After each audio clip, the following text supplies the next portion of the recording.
College sports might be heading toward its biggest turning point yet. A new bipartisan bill in Congress is trying to give the NCAA more power again, allowing it to enforce transfer limits, spending caps, and NIL regulations. Why?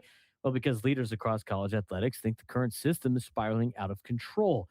At the same time, SEC leaders like Kirby Smart are openly talking about the possibility of the SEC creating its own rules or even breaking away entirely. And honestly, that idea doesn't sound impossible anymore. The SEC and Big Ten already dominate financially, and the playoff expansion fights are creating even more tension between conferences. Can college sports stay united under the NCAA, or are we moving toward a future where the biggest conferences completely split off and run the sport themselves? A bipartisan group of U.S. senators has introduced one of the most significant college sports reform bills we have seen in years. The proposed legislation called the Project College Protect College Sports Act was crafted by Senators Ted Cruz and Maria Cantwell and aims to restore some authority back to the NCAA after years of legal challenges and NIL chaos. The bill would give the NCAA limited antitrust protection, allowing it to enforce several rules that courts have weakened in recent years. And those proposed rules include limiting athletes to one penalty free transfer, capping eligibility at 5 years, preventing former professional athletes from competing in college sports, and restricting schools from hiring coaches away from another program during that team season. The legislation would also provide legal backing for the new college sports commission to enforce spending caps tied to athlete revenue sharing.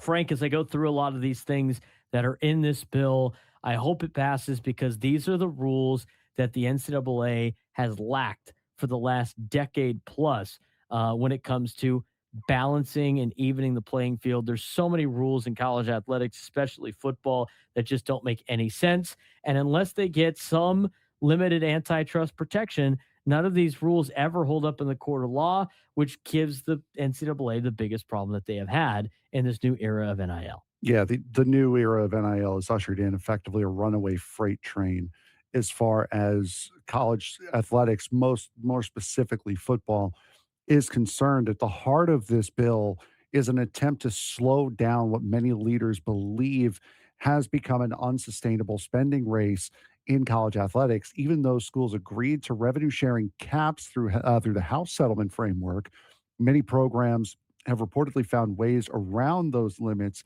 outside NIL collectives and business partnerships. Some estimates now place elite football roster spending at nearly $40 million annually. Supporters of the bill argue the current system is widening the gap between wealthy programs and everyone else. Boy, that sounds familiar, doesn't it? The concern is especially strong among conferences outside the Big Ten and the SEC, which continue to dominate financially because of their massive television contracts, where Maria Cantwell described the bill as an effort to stop college sports from becoming, quote, a runaway arms race. I just look at this in a sense. I mean, what college football, specifically college football, this is all about Yeah. college football, to be honest with you. I mean, I know it's college athletics in general, and there's Basket. probably a couple of things mixed in, but the biggest problem right now is college football with a couple other sports that have been, close to college football in the last couple of years. They're doing this because of that. But it's the same as Major League Baseball.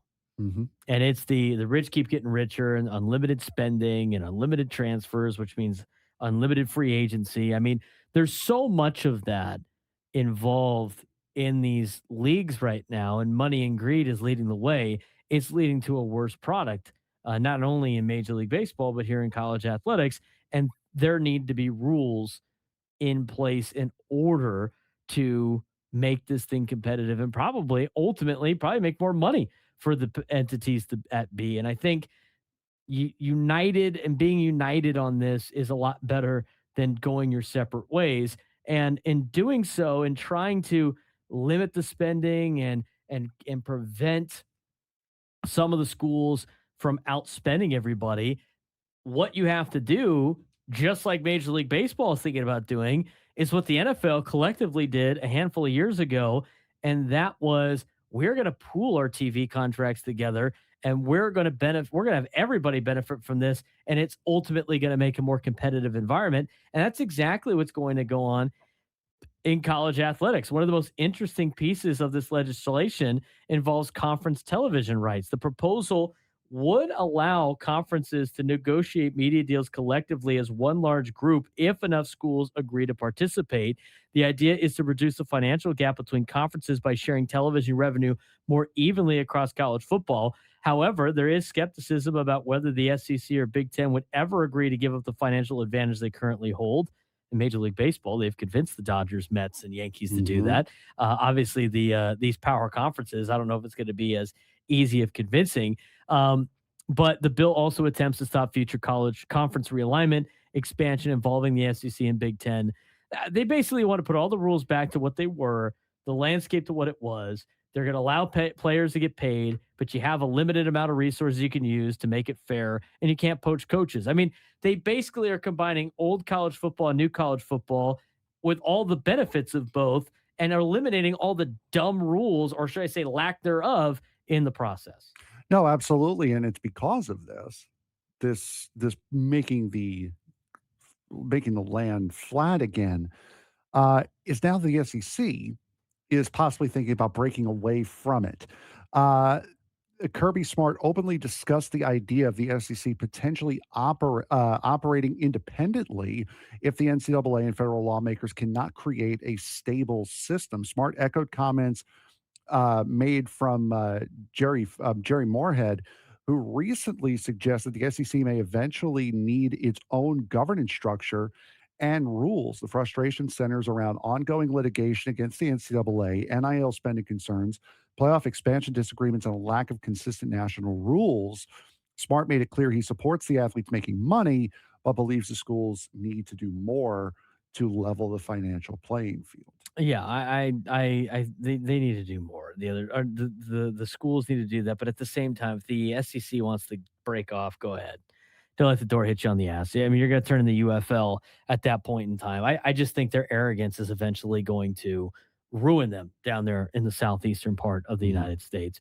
And a lot of their frustrations are with the college football playoff expansion, which is still dividing conferences. And again, as we've mentioned on the show, the people that are against this are the people that benefit from the smaller playoffs, right? Because everybody wants to expand the NCAA tournament, which does not need to be expanded because it benefits the SEC and the Big Ten. But then you get to college football, where a 2014 playoff would not benefit the SEC or the Big Ten, and all of a sudden it's we can't have this. This is it Mhm. takes away for the regular season. 76 teams in the March Madness doesn't take away from the regular season. I mean, what are we doing here? But it's another major issue driving frustration in the future of college football is the college football playoff and what the expansion could look like. The Big Ten, ACC, Big 12, and the University of Notre Dame all reportedly support expanding the playoffs to 24 teams. The SEC, who is in line to not benefit the most, does not support that model. Fitting how that works. Oops. That disagreement continues to create tension among conference leaders as they try to determine the future structure of college football's postseason. Many around the sport believe the conversations could ultimately shape whether college athletics stay unified or fractures into separate governing systems. I mean, everything that's going on in college athletics right now, we're talking about with the MLB Players Association and the owners, but collectively, I think what fans want to watch is teams that are not better because they have more money.